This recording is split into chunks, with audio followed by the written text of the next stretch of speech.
Welcome back. Thanks to Emmanuel and Eva for the sport update. You guys are always amazing giving us the sporting update going on here in Nigeria and, of course, all over the world. And yes, we're looking forward to today's game, despite Eagles versus the Bafana of South Africa. And, of course, my personal prediction, I think, is going to be a 1-0 victory. I'm not so sure who's going to win, but it's going to be a 1-0 victory, either for Nigeria or for South Africa.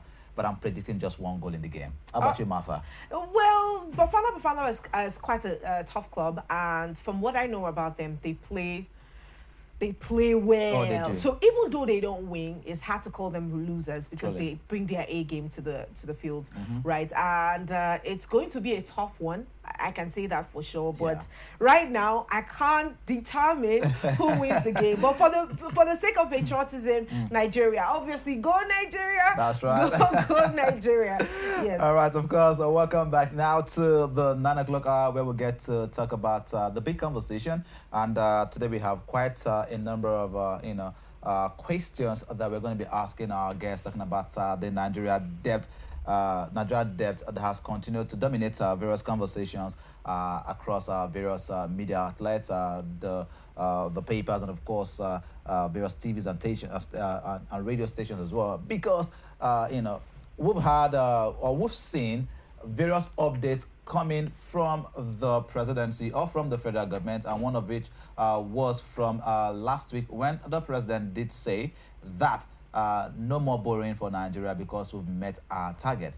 And just few days after that, another story broke out saying that about 1.7 trillion naira, correct? Some five 1.75 trillion or billion dollars. billion dollars, is to be borrowed again, by the Nigerian government, and of course that have left various stories, various talks, and then we'll say it's a bit contradicting, especially because the presidency have made this statement, and then we still see this other contradicting statement coming on board as it is. But of course, the government is insisting that borrowing is necessary to stabilize the economy and finance key projects here in Nigeria. But of course, the concerns are growing about sustainability, and debt servicing already gobs a large share of government revenue. And currently, the recent request for an additional $1.75 billion World Bank loan has raised fresh questions about the future of Nigeria's fiscal health, the impact that it's going to have on ordinary citizens, and whether alternative to borrowing exists. So, if not borrowing, what else can we do as a nation? But of course, to help us make sense with these numbers, the implications, we'll be joined today by Emmanuel, or Dr. Emmanuel Akani, an economist. Hello to you, doctor. Good morning. Yeah, good morning. How are you today? Oh, very well, Very thank well, you. thank you. Good to have you join us on the conversation. Thank you. Yeah. All right. So let's move on to the first question that we have for you. Nigeria's total debt stock has now hit 149.39 trillion naira as of March 2025, up almost about 23% year on year. What does this steep rise signal to you about our fiscal health?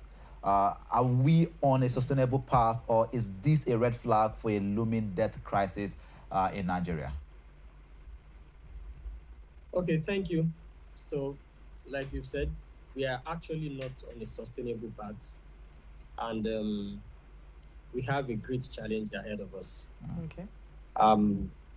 Countries borrow, we know that. I mean, America borrowed, I think their debt currently is about $36.2 trillion. So it's not a hidden fact that countries borrow. But the question you want to ask yourself is, we don't compare ourselves to America because they actually print the dollar. They can print your money and pay it off today. But we don't. So, but I will bring it more to us in a layman's view, because the man working on the streets is not concerned with the $1 trillion you're talking about. Is how he gets food put on his table, how he runs his little business that concerns him or her. Surely. So our case is that of a man who has a family but has 5 wives, and each of the wife had 2 kids. Now he went on borrowing because he wants to take care of his family. He felt he needed to give more attention to the family. He got some money, And shortly after getting the money, the third wife put to bed. In less than a year, the fourth wife put to bed. So the question is, whatever amount of money he gets is actually not going to make a positive impact on the family. And the question you want to ask is, that man is borrowing. Is he going to sustain the family? Of course, no. So that's the case with Nigeria. This is not sustainable. Okay. If you flash back, the Debt Management Office, as at 31st December 2024, told us that our debt stood at $144.7 trillion. That's about $94.2 billion. Now, painfully, 51% was domestic debt, 48% was external debt. Isn't that worrisome? In 2023, we spent $7.8 trillion on debt servicing, that which was 121% increase compared to previous year. 3.52 trillion in the previous year. Now 2024, it was 13.12 trillion just on debt servicing. All right. After that time, we've had to borrow more and borrow more. So the question is, when debt servicing increases, you have less money to do work. So it is not sustainable at all. I'm worried because, like the example I gave you, that man, his children are actually going to grow into debt, and they may never be able to pay it off. Okay. So this is not sustainable at all. High debt servicing is going to be an issue for this loan. Okay. All right. I don't care who is giving us the loan, but the debt servicing is a major challenge and is going to put the future into trouble. So the government needs to sit up and do something about this. Thank you so much, Mr. Emmanuel, for that one. But let's go to the basics of this conversation, of course, which is why we're even seated here today. On the 3rd of September, the president came out after his visit or during his visit and clearly stated that Nigeria has no need to borrow anymore because we have met up with our financial commitments and obligations, as in the case of what the conversation was about at the time. Now, barely 3 days after that day, I think this was on the 5th now of September, we saw a new processing of loans, about $1.75 billion.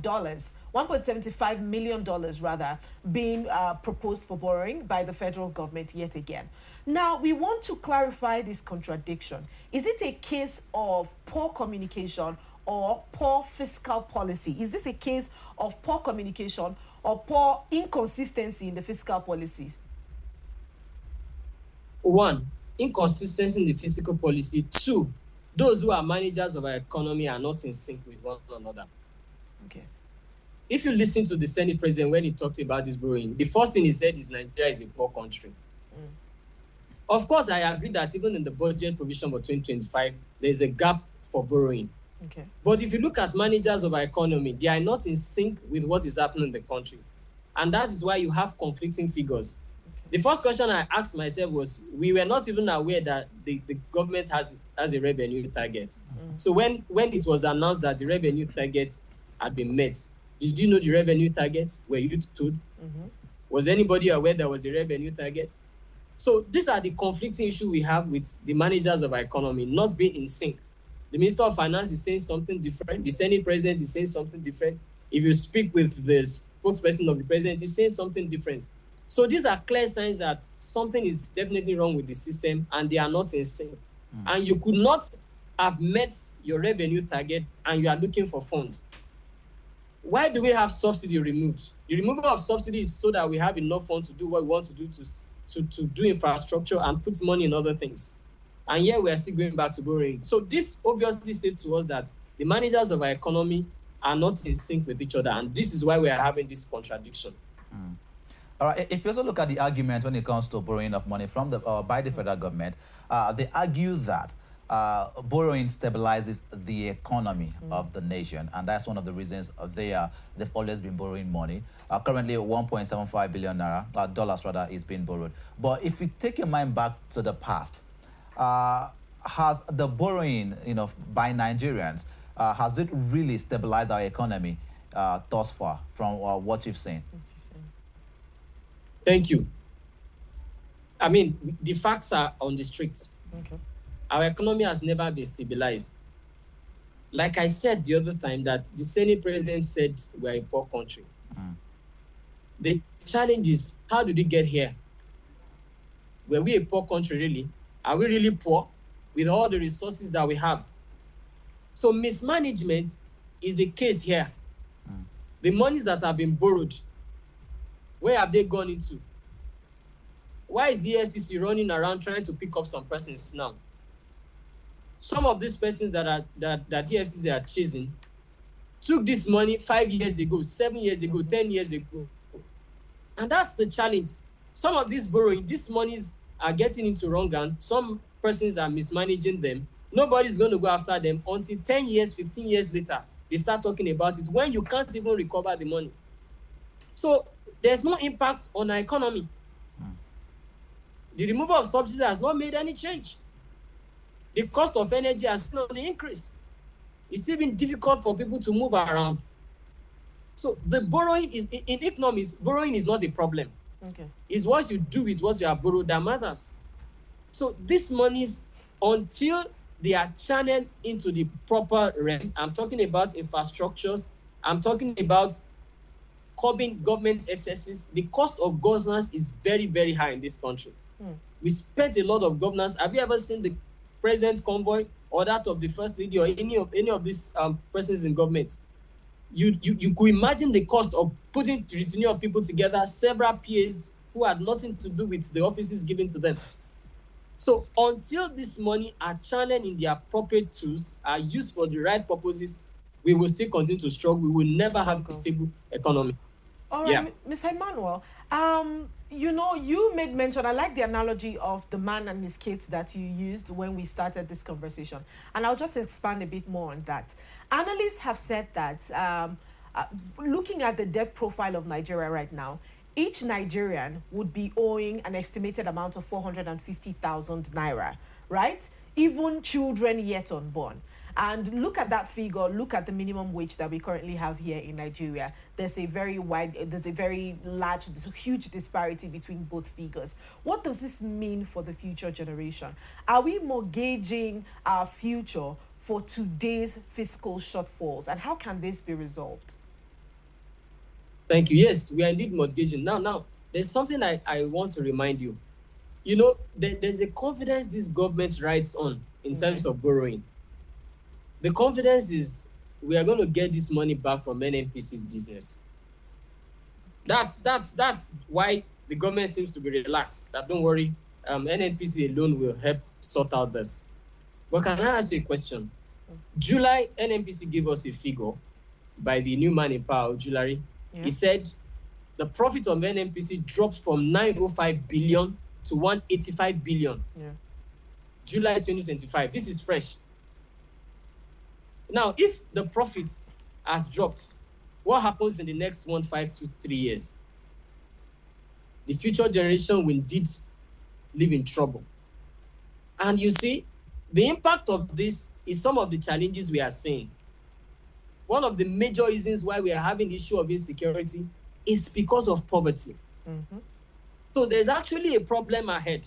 The only thing that can be done is first to realign our tax collection system and put more tax on luxury items. That will help.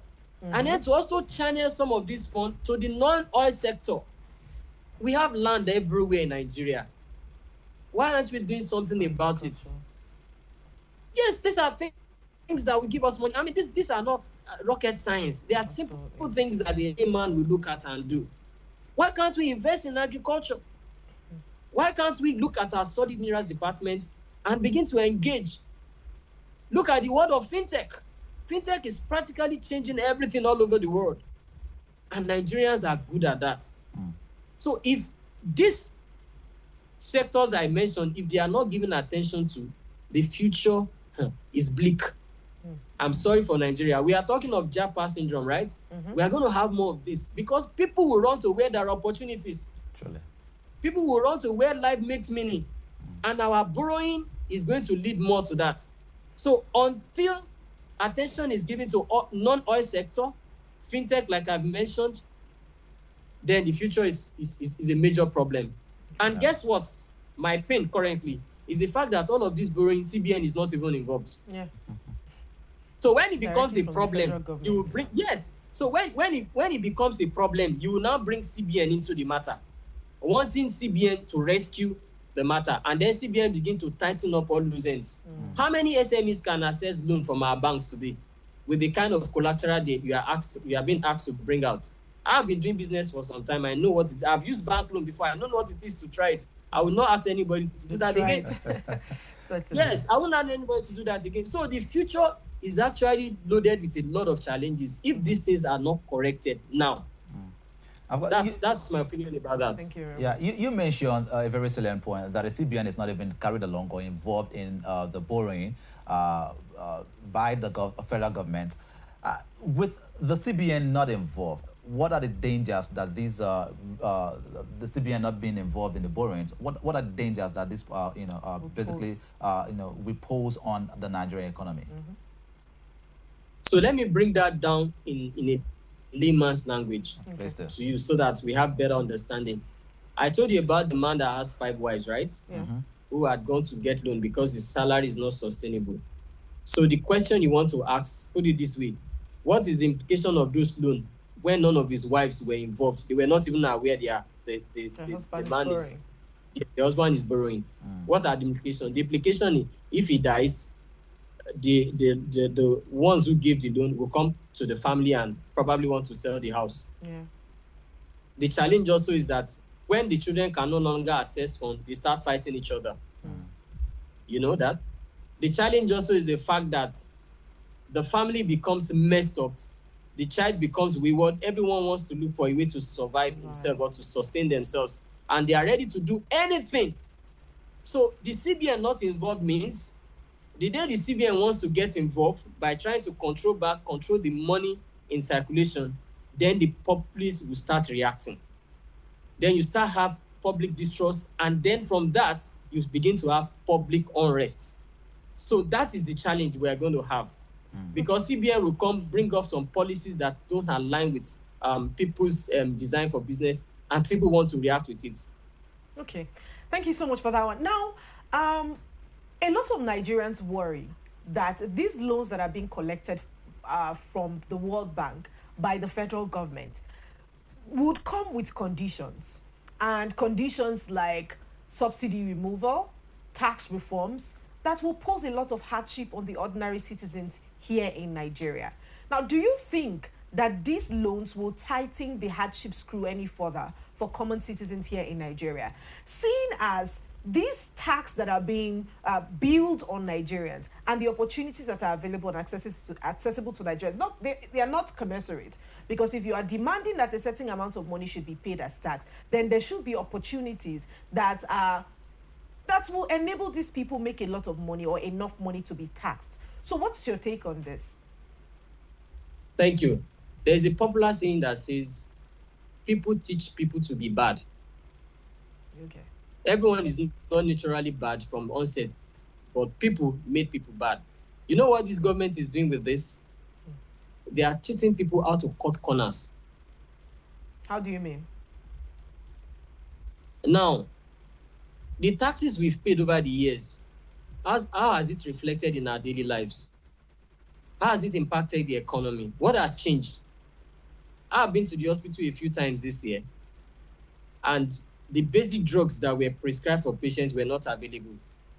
They had to tell the patients to go look for it outside the hospitals. And if a patient had to get some of those drugs outside the hospital, you are getting from a private seller, you are going to get it at a higher price. Certainly. I discovered recently among young persons I converse with that the rate at which people cut corners in terms of paying for energy is on the increase. Absolutely. You know why? The question they asked is, they said, the ones we paid NEPA 5 years ago, what have they done with it? So practically, if you want to do anything in Nigeria, you have to assume the position of God. You have to provide everything, basically everything for yourself. There's nothing government is putting on ground to assist you in the business. You know what that will lead to? Cutting corners. So if the taxes being collected before now and the ones being correctly collected are not reflecting in our daily lives, are not affecting us possibly, then you are teaching the populace to be able to cut corners in paying tax. So if I do a business of 100 million, rather than declare 100 million, I'll declare to you that I did a business of 20 million. And I'll give you several evidences to back up that this business was only worth 20 million, not 100 million. Okay. And then that begins to affect the IGR of the government. So like I said, going back to what I've said, the government needs to reflect these taxes, and the ones that are already collected. I'm not talking about the ones to be collected. I'm saying the ones that are already been collected. Yes. Yes, they need to reflect it in the daily lives of the citizen. I like the idea of the government when they came about CNG. It was something I supported. It was something I loved so much. It was a brilliant idea. But look at it. How many CNG conversion centers do we have in Nigeria? Currently in Abuja, I was told the kits are not even available for those who want to do the conversion. And if you go around Abuja, I've gone around enough. If any station where you have CNG available, you see people on queue. I met a driver who told me I queue for not less than 10 hours to get CNG. But he said to me, I don't mind the several hours of queuing because it's cheaper for me and it's good for my business. You know, these are not rocket science. These are little things that the populace needs to benefit from, and they'll be willing to pay their tax. So until these are corrected, until these measures are corrected, until the populace can feel the impact of the tax that are already collected, then don't expect any major change. All right. Let's talk about alternative, basically, because it seems like anytime the federal government wants to raise a huge amount of money, the option is always to go borrow. But beyond borrowing, what are other viable options can be explored, so that they can have access to funds and not just to borrow? Begin to promote domestic business. If you promote domestic business, if the domestic business are doing well, you don't have to borrow because they will provide the money that you need to do whatever you want to do. And cut down on foreign trips. Another thing that Obasanjo did in his time that I expect this government to look in that direction was what he did with the Minister of Finance then, Okonjo-Iweala, going to countries to talk about the loans that were taken to say, look, please, we are struggling in our country. We won't be able to pay this money as expected. They went around, some were written up, some were cancelled, some were reduced to the barest minimum. So these are things that needs to be done so that we don't have to go borrowing. And I'm saying not just going borrowing, even the ones that have been borrowed, go back and renegotiate and tell them, look, this is our case. If you can write them off, good. And then the infrastructures that have been invested on, go back and do an audit. We need a forensic audit of all of the infrastructure that these monies have been used on. Are they giving us the right value? Some of those infrastructure that were given out, some have not paid, some were paid, the loans that were recovered were nowhere to be found. So the last one is to cut down on corruption. If you don't want to keep borrowing, if you don't want to bother about borrowing, then check what has been done with the monies that were injected into the system. Pick up persons who have mismanaged this fund, sell off their property, sell off their things, put the money back into the system. In fact, this is more critical for me. If you look at the rate of money that has gone into the hands of individuals that cannot be accounted for, both foreign and within, if you can recover those money back into the system, I bet you Nigerian will not need to borrow $1 from anybody. This is more critical. We have had videos, we have seen people talked about money outside the shores of Nigeria, by people who were in government and people who aid people who were in government in billions of dollars. If you could bring back those money to the system, you will not need to borrow $1 to execute any project in Nigeria. Both recurrent expenditure, capital and expenditure, you will not need any dime from anybody to do this. So they need to do this as quick as possible to stop borrowing. All right. Now, one of the most common terms you would hear from the political coffers is, that's the amount of money that I met. That's the level of debt that I met. This is not just in the federal government coffers, the state governments as well. One person leaves the office, another person occupies, and the next thing you're hearing is, we met a lot of debt in the office while we're there. Now, in fact, Nigeria has borrowed more under the civilian rule than in the military rule. Look at what President Muhammadu Buhari had borrowed during his tenure. Only under him, external debt rose from $10.3 billion in 2015 to $41.6 billion in 2023. Are we repeating the same cycle under President Tinubu's administration, despite promises of fiscal discipline? Because this is always what is being brought to the table. This is what is being offered on the table, not brought to the table by the people who are seeking to occupy these offices. We will not borrow. We will manage these funds that are being allocated for different resources. What do you think about this? Now, the question is this. When somebody comes to power and tells you, oh, this is what I meant, this is what I meant, the question I want to ask is, the one who was in power before he comes in, was it a ghost? Was it a ghost? Are they not still on the public? Are they not still riding around? These things are not rocket science, like I've said before. If you have come to the office and you've met a huge debt profile, then begin to ask questions. This money that were borrowed by past administration, what did they do with it? Where were they sink? Where are the projects? Were these projects completed? Were these projects even carried out? Then checked, were they carried out to the standard as written on papers? So it is just our love for corruption and for corrupt practices that makes somebody to come to power and say, look, I met a huge debt and pensions have not been paid, there were salaries that have not been paid, arrears that have not been paid, and so there's actually nothing much I can do. No, go after the person. We have agencies that can do that. Go after the person, ask questions. And if those monies were not used for the project, where are the monies kept? But this is also the challenge with our electoral system. When you have somebody who has messed up government, bringing forth another candidate to continue what he has done, and he has the support of the people, he uses his own ways, his ways and capacities to bring the person to power, then you can't ask questions. I cannot have fed from your table, and then I'm asking you, hey, how did you even got me breakfast yesterday? That should have been the first question I will ask. If I'm sitting at table with you, this sumptuous meal you are working on is looking expensive. How are you getting this money? What are you doing to provide this for me?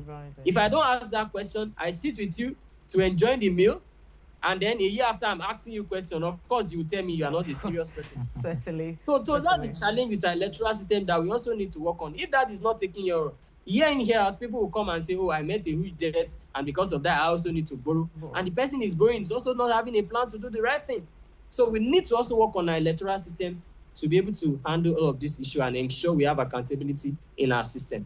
All right. Thank you so much, Mr. Emmanuel Akani. We're already past the half of the hour, so we would go out on a very short break. When we get back, we would keep up with this conversation. Please stand by.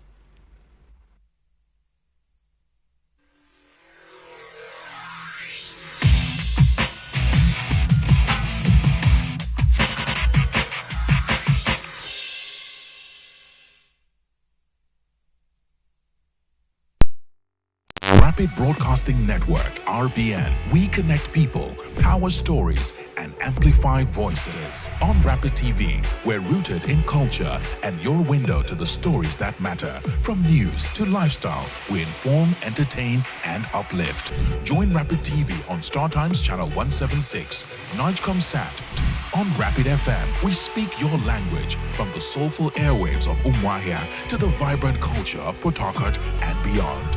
More than broadcasters, we're creators, amplifying that voice within with powerful content across TV, radio, and digital.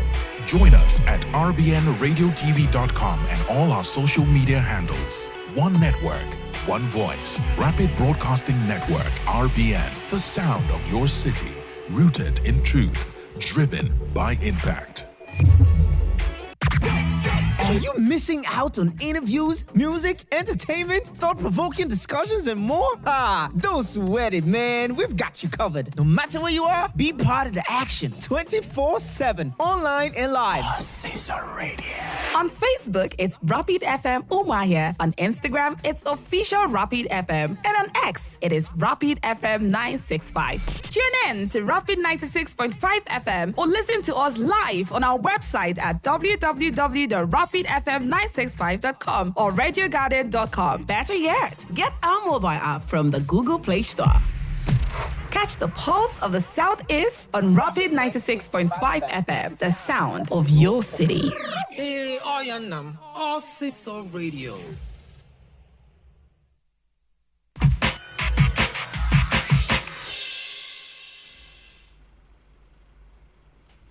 All right, welcome back and thanks for staying with us. It's still Rapid done right here on Rapid TV. And we have been accessing the debt profile of Nigeria right here on the show with Mr. Emmanuel Akane. Thank you so much for joining us on the show, sir. All right. Now let's get into more conversations about this. Now, I have come to know, which is something that is also published across the social space, about the pattern of borrowing, especially when it comes to African countries. Constant borrowing and, lack of proper, should I say, data on what this amount of money is being borrowed for and what it is being utilized for eventually. Recently, countries like Gambia and Zambia and Ghana faced a crisis recently, and they had to run to IMF for bailout, which is the same thing that you see mostly here in Nigeria, where we currently have this debt pressing. We need to service the debt, so we go to borrow to service the debt, more like the loan sharks that we see here in Nigeria, which we are desperately trying to kick against in the financial system.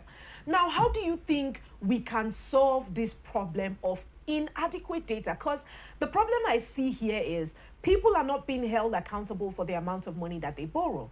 And we don't have a system, a unified system, where we can have access to the data on how much is being borrowed and what this money is being utilized for, and who can be held accountable if, for instance, we don't have an accurate data as to how this money is being used. How do you think we can sort this problem out, especially in the Nigerian economic system?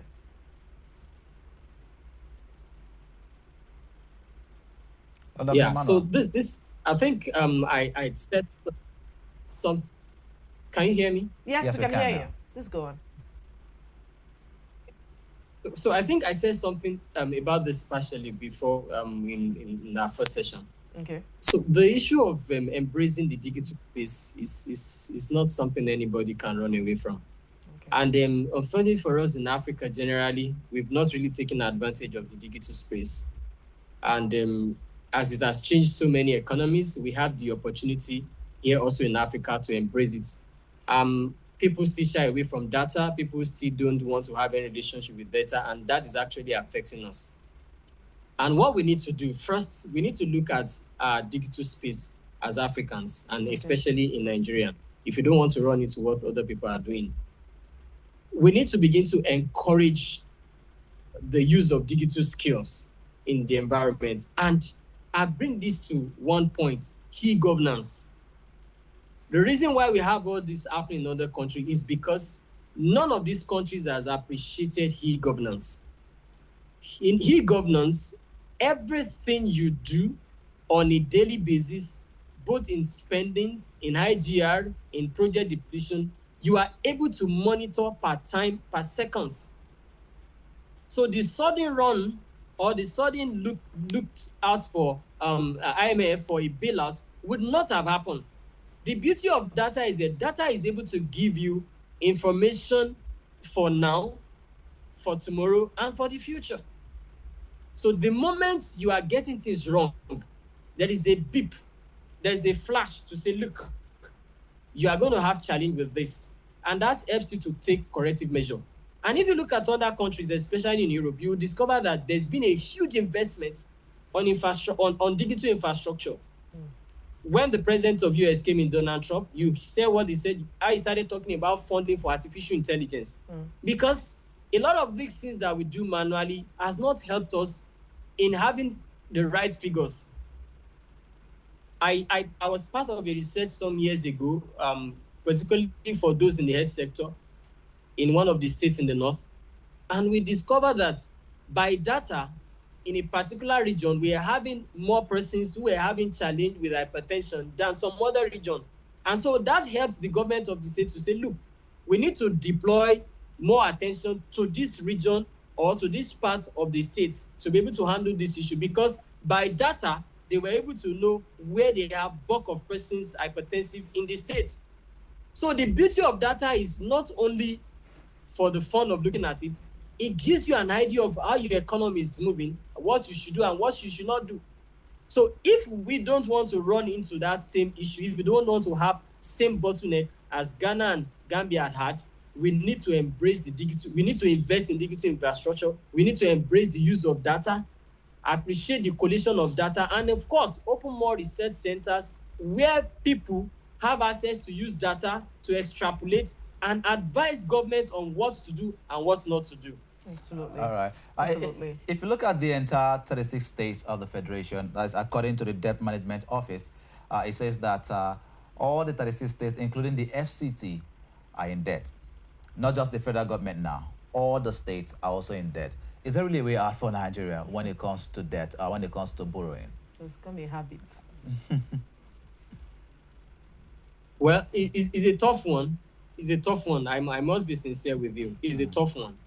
A lot of mismanagement has happened in the past. And like I said to people before this government came on board, I said, look, if you have borrowed for over 20 years and then you have a new person coming to take over a business, what do you say about the 20 years, the prior 20 years of borrowing?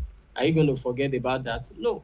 So the challenge we have is the previous years of mismanagement is like saying we want to hit our cake and have it. No, the previous years of mismanagement is taking a toll on us. And there's absolutely nothing we can do. We have to bear the burden. So for every government, including the FCT, practically all of the governments of the Federation have had to borrow in the past, and they were huge borrowings. And some of these monies have not been channeled in the appropriate way. So like I said, people need to stand up to bring persons to book. You need to call persons who are still alive, though, who had had time to be in government 10 years, 15 years ago. They need to say to us what was done with the monies that were given to them. If these are not done, we aren't going anywhere forward. Okay. We will still continue to borrow until these issues are resolved. I say I don't have figures with me, but I'm telling you this, that the figures I got from video posted and interviews like this about the amount of dollars we have outside Nigeria that were taken from this country by people who were in government, they were huge. I'm telling you, in fact, one of the analysts said to us that if you can recover this money, Nigeria does not need anything to finance our budget. They are enough to finance our budget for the next 20 years. Mm-hmm. So all of these states will still have to borrow to sustain governance. But like I said before, what are the solutions that are available to us? There is practically no state in Nigeria you don't have a mineral deposit. You are in Abuja. Let's look at Nasarawa State. They are very close to you. Do you know the amount of lithium that we have deposited in Nasarawa State alone? I'm talking of Nasarawa. We have it in other states, but I'm looking at Nasarawa State alone. You can't have a car battery without lithium. Absolutely. For any car battery you see, whether EV, whether powered by gas or whatever it is, you need lithium to have that battery. All right. Go and ask those who are doing business, battery industry, the amount of money they make on daily basis. These things are manufactured using lithium. We have the deposit of this lithium in Nasarawa State, abundant of it. All right, Mr. Emmanuel. Yeah. So if Nasarawa State is going to borrow money, it's because Nasarawa State failed to identify what she has. You know, like the popular saying, what you are looking for in Sokoto is actually right in the pocket of your Sokoto. It's just that you don't know. Thank you. So if the state must stop borrowing, they should look at the minerals deposit they have and take advantage of it. Thank you. All right. So our time is fast spent. So do we ask conclusively, yes, if you are to advise the federal government on what to do, what would you say? Stop borrowing, continue borrowing, but restructure terms, or develop internally generated revenue? What would be your advice? Just in one word, please. Just in one word. Okay, so just like I said, I mean, there's a gap for borrowing in the budget. There's a provision for borrowing in the budget. Mm-hmm. What I want the government to do is, the ones you've borrowed, let everybody see that you're doing the right thing with it. And if anybody makes any mismanagement, let them be held accountable for mismanagement. All and right, by that, thank you. Thank you so much. Thank you so much for your time. We do appreciate you. We have to let you go now. Perhaps we'll talk more on these matters some other time. Thanks again for being with us today. Thank you for having me. Thank you, everyone. Enjoy the rest of your day. Thank you.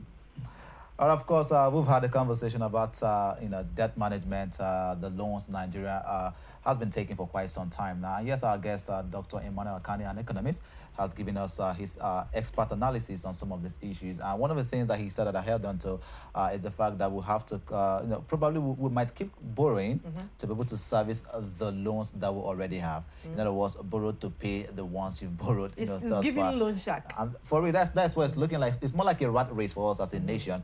And that is a big time problem. Talking about the fact that even the future is not secured for us as a nation. The young people will still have to meet some of this debt in the future. I look at the economy of Nigeria right now. It affects us in various ways, more than one. That personal businesses, talking about SMEs, they're not thriving as they should. Young Nigerians are steadily looking out for ways to leave the country, Nigeria, in search for greener pastures out there, and they're willing to do anything just to get out of Nigeria. And all of this boils down to the fact that the economy of the nation is not in good shape, and the nation is in constant debt on a daily basis. And those debts, they're not reflected clearly in the nation. One thing I think is the problem of our nation, Nigeria, is accountability. Like, most people lack accountability, where they are not able to say, this is what we have gotten, this is what, we're not transparent. Not at all. See, there's this kind of patience that people have when they know that what you're taking from them is being put into somewhere that's something that is being utilized properly. But when you are not accountable for the things that you do, or you're not accountable for these monies that you're collecting, and the most disturbing thing about this collection or these loans that we keep collecting is the terms. Yeah. Are we very cautious of the terms? Because I don't want to believe that we go to these countries, or we go to the World Bank or International Monetary Fund, and we're demanding for loans, and they don't put stringent terms. See, a borrower will always remain at the mercies of the lender. Truly. So, say I constantly go to you to borrow, and you might have something that I need, and just because I need it, I might not be able to pay. I put that in the terms. I hope we are not mortgaging the future of Nigerians by constantly collecting this amount of money. Steadily. Steadily borrowing this amount of money. There are times, there are reports as well, that a lot of times our crude has been mortgaged already. So we pay most of this debt using the natural resources that we have, right? And you see that a lot of time, what we have, talking about crude right now, is not even enough to fend for Nigeria itself. But yet, we also put some of this crude as a debt repayment plan to most of the organizations that we borrow this money from. And something Dr. Emmanuel Akani said, the government has got to diversify. Look at the fintech industry, for instance. Look at the non-oil sector in Nigeria. Agriculture is one aspect that should be thriving, but it's not thriving as much as it should. And that's a big-time problem. I think it's really important that not just the federal government, state governments, local governments, they've got to look into their states, into the local government as well, to see what works for the state, what works for the local government, and then begin to invest in some of these things. He mentioned Nasarawa here. And truth is, lithium is a big industry. I mean, the entire world uses vehicles. The entire world Elon Musk. You understand that? So just imagine that we can actually even build something, maybe a lithium factory here, or have a handshake with some of these companies, and then they come here, establish this. There's a percentage. Exactly. There's an agreement. So they don't just come to take away these natural resources they from build us. it here. They employ our people. Local factories. Yeah. For China, it's the same thing. I talked about Elon Musk and his electric vehicles. Right. All of these manufacturing companies that we know need the natural resources that we have. We can go shake hands, like you said, with them. Ensure that, and by shaking hands, I don't mean exchanging the natural resources and taking it out of the country. We're talking about local production. Yeah. So if you set up factories for us here in Nigeria, we will give you a certain percentage of this lithium. You would employ our people, and you would pay taxes. You would train them as well. You would train them as well. So this is how people grow. I feel like we think short term most times. And this is so because you'd see it in the policies. You'd see that we think short term by the policies and some of the things that we adopt in our economic system and governmental system in general. We don't think long term. If we think long term, we will think about how to, although it is argued that the new curriculum seeks to address things like this. Yeah. But remember, we might have this curriculum and not have the materials or the resources that are necessary to build these people in the capacity that we want them. Remember, if we're talking about building them, we must build them to become world class, Exactly. such that whatever they are able to produce here can be contested anywhere in the world. So you see, we need to start looking at local harnessing of our local materials, our local mineral and resources, by making sure these people build factories in here, and then we can give them what we have. Simple Because as even that. if it's for sale, you don't get to you don't get it everywhere. Nope. You know, haven't you seen situations where you have money to get something but you can't actually can. find them in the quantity Not that at you all. want? We can start to leverage on these things to build our economy. Very true. Look at cassava, for instance. I mean, it is said that we have some of the best cassava in the world, and almost globally, people need cassava. You understand? And there are various parts of the country that their farmlands thrive on cassava farming and all of that. So again, look into what works for you as a nation, as a state, local government. You never can tell. There are private individuals in Nigeria that are also willing to invest in Nigeria. But policies has got to be placed that is favorable for this individual. So it's a balance. It's a balanced situation. Nigeria, both Nigerians and diaspora, they also want to invest here in the country. But again, the policy is not too favorable for them to come in and invest. I do hope that our government will look into all of this and ensure that we have our Nigerians in diaspora, international organizations come in here and want to really invest rather than having them leaving the country. But of course, this is how far we can go on today's edition of the Rapid Dawn. We're going to be here with you again tomorrow to give you a more interesting conversation. My name is Victor Ake. And my name is Martha Alu. Do remember that you can follow up on all our social media pages across all platforms at Rapid TV. And as well, you can have a rewatch of today's program on our YouTube platform at Official Rapid TV. And just in case you don't know, sometimes we get to also stream the program live on YouTube. So yes, ensure that you can watch us live on YouTube. But if you miss that out, you can also have to watch a rewatch still on YouTube at Official Rapid TV. And yes, our website, www.rubnradiotv.com. You can constantly watch our live programs anywhere in the world. Once again, thank you so much for being part of the conversation with us this morning. Looking forward to seeing you tomorrow. My name is Victor Ake. See you tomorrow.